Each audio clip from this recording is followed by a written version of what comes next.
Hello नमस्कार दोस्तों, आप कभी सभी कैसे हैं? आशा करता हूँ सब बढ़िया होंगे। तो दोस्तों आज का जो टारगेट है, टारगेट डे आज 14 टारगेट है और इससे पहले मैं 13 टारगेट करा चुका हूँ। आज का टारगेट नोट करें, बाकी सभी जानकारी मैं डेली वीडियो के माध्यम से बताता ही रहता हूँ।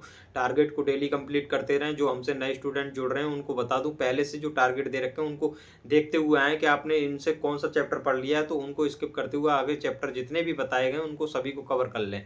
ठीक है, फालतू का ये नहीं कि करंट अफेयर पे ध्यान नहीं दे रहे, फिर एक साथ 10-12 दिन बचते हैं तो वहाँ पर आप घबराते हैं। पेपर का रिव्यू चलता होता है तो फिर कहते हैं करंट अफेयर कहाँ से पढ़ें। ये अभी से कवर करते जाएं। मैंने करंट अफेयर पे सबसे ज़्यादा फोकस किया है, तो आप इन टारगेटों के माध्यम से उसी हिसाब से तैयारी करें जो कि सिलेबस में सबसे ज़्यादा पूछा जा रहा है। ऐसा नहीं कि कुछ भी पढ़ते जा रहे हैं, उससे कोई फायदा नहीं। 2024 के हर एग्जाम में वही पूछा गया है और वही बताया जा रहा है आपको टारगेट में। आप लोग को लगता है कि टारगेट ऐसे दिए जा रहे हैं, कहीं नोट करके नहीं दिए जा रहे, तो आप 4 मिनट में 2-3 मिनट में टारगेट को नोट नहीं कर पा रहे, तो सोचिए आप इतना बड़ा सिलेबस है वो कैसे पढ़ पाएंगे। उसमें तो आप मैथ के क्वेश्चन वगैरह रीजनिंग कुछ भी नहीं कर पाओगे, क्योंकि 4 मिनट नहीं दी जा रही है आपको टारगेट नोट करने में।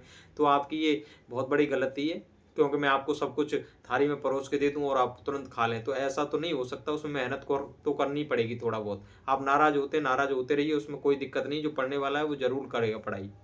नाराज होने वाले बहुत हैं, नेगेटिव लोग बहुत आते हैं, तो उनसे कोई मतलब नहीं है, उनको इग्नोर भी किया जाता है।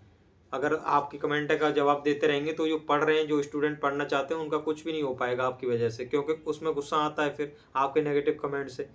तो आज का जो टारगेट है वो नोट करिए। मैथ के अंदर आयु वाला जो चैप्टर है, एज वाला, उस चैप्टर से हर शिफ्ट में 2 क्वेश्चन तो देखे ही गए हैं। कहीं कहीं एक क्वेश्चन है बहुत, मतलब बेसिक नॉलेज है आपकी सही है आयु वाले चैप्टर में, तो आप उस क्वेश्चन को हैंडल कर लेंगे। एक्स मान करके 4 साल पहले की बोल रहा है, 4 साल बाद की बोल रहा है, तो उस क्वेश्चन को बेसिक से करें। हर क्वेश्चन आयु का कंप्लीट हो जाएगा। इस चैप्टर के कम से कम 100 से 120 क्वेश्चन आपको लगा लेने। यूथ की बुक हो, कोई भी पीवाई की बुक हो, उससे रिवीजन करके इनके पूरा रिवीजन कर लेना है। उसको पता चल जाएगा कैसे कैसे क्वेश्चन आ रहे हैं, सभी कर लोगे। रीजनिंग के अंदर 2 मॉक लगाने, उनका एनालिसिस भी करना है, कहाँ गलती कर रहे हैं, किस चैप्टर में कर रहे हैं, कौन से क्वेश्चन गलत हो रहे हैं, ये आपको रीजनिंग के अंदर करना है। करंट अफेयर के अंदर आज क्वेश्चन जो ऑब्जेक्टिव है वो सब खत्म हो जाएंगे। 500 से लेकर 800 तक सभी क्वेश्चन रिवीजन कर लेने। टाइम बचता है तो पीछे से उन क्वेश्चनों को जो ऑब्जेक्टिव करें उनका रिवीजन करते हैं, और मंथली भी टाइम बचता है तो उनका रिवीजन कर लें। मंथली वन लाइनर जो करंट अफेयर है एसपीडी के अंदर, ठीक है।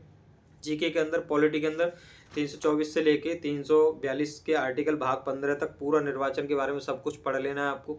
324 से लेके 342 तक इम्पोर्टेंट आर्टिकल पढ़ने, हाईलाइट कर लें, उनमें से पता चल जाएगा। पीवाईक्यू लगाओगे तब, पीवाईक्यू लगाना बहुत जरूरी है। वहाँ से पता चलता है कि क्वेश्चन किस टाइप का आ रहा है, किस टॉपिक से पूछा जा रहा है। हर बार वो रेलवे पूरा ही पीवाईक्यू फॉलो करती है और अब भी करती आ रही है। थोड़ा बहुत तो 20 से 25% तो थोड़ा बहुत चेंज होता ही है उसका, ये नहीं वो भी चेंज नहीं होता, वो सब वही होता है, थोड़ा अलग लैंग्वेज में दे दिया जाता है, तो आपको लगता है सिलेबस से बाहर, मतलब कुछ अलग पूछ लिया है। ऐसा कुछ नहीं है, वहीं से पूछा जाता है। जो पीवाईक्यू है उनको घुमा के लैंग्वेज दे दी जाती है बस।